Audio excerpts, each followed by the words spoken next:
நெல்லை மாவட்டம் கல்லிடக்குறிச்சியில் காலி குடங்களோடு பொதுமக்கள் சாலை மறியலில் ஈடுபட்டு வருகிறார்கள். இது பற்றிய கூடுதல் விவரங்களை பதிவு செய்ய காத்திருக்கிறார் எமது செய்தியாளர் செல்வராஜ். அவரிடம் விவரங்களை கேட்டு பெறலாம். செல்வராஜ், சொல்லுங்க, கல்லிடைக்குறிச்சியில் தற்போது காலி குடங்களோடு பொதுமக்கள் சாலை மறியலில் ஈடுபட்டு வருகிறார்கள். இதற்கான காரணம் என்ன, அவர்களுடைய கோரிக்கை என்ன? விரிவான விவரங்களை பதிவு பண்ணுங்க செல்வராஜ். நெல்லை மாவட்டம் கல்லிடைக்குறிச்சி பகுதியில், அந்த பகுதியில் கிட்டத்தட்ட தாமிரபரணி ஆற்றின் நதிக்கரைகளில் அமைந்துள்ளது.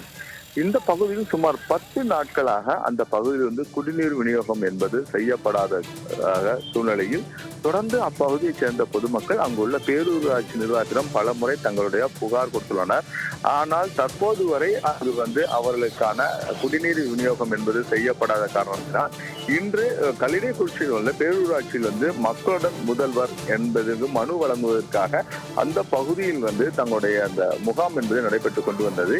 இந்த நிலையில் அந்த முகாமிற்கு வந்த பொதுமக்கள் அனைவருமே தங்களுடைய காலி குடங்களுடன் நேரடியாக அந்த முகாமுக்கு வந்தார்கள்.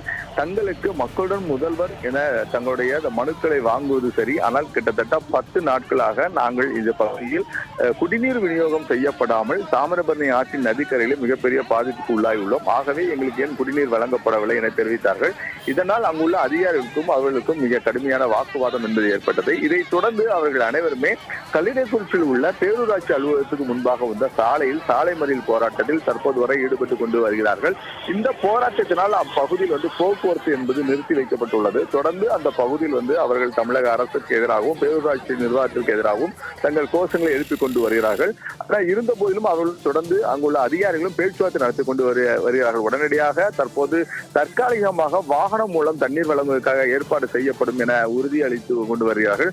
ஆனால் அந்த உறுதிமொழியை பொதுமக்கள் ஏற்க மறுத்துள்ளார்கள். ஏன்னா கடந்த 10 தினங்களாக இதே மாதிரி உறுதிமொழியை அளித்துவிட்டு இதுவரை தங்களுக்காக அந்த குடிநீர் என்பது விநியோகம் செய்யப்படாதனால் மிகப்பெரிய பாதிப்பு உள்ளாகியுள்ளதாகவும் பொதுமக்கள் தொடர்ந்து போராட்டத்தில் ஈடுபட்டுக் கொண்டு வருகிறார்கள். இதனால் அப்பகுதியில் ஒரு பெரும் பரபரப்பு ஏற்பட்டுள்ளது. உங்களுடைய விவரங்களுக்கு நன்றி செல்வராஜ்.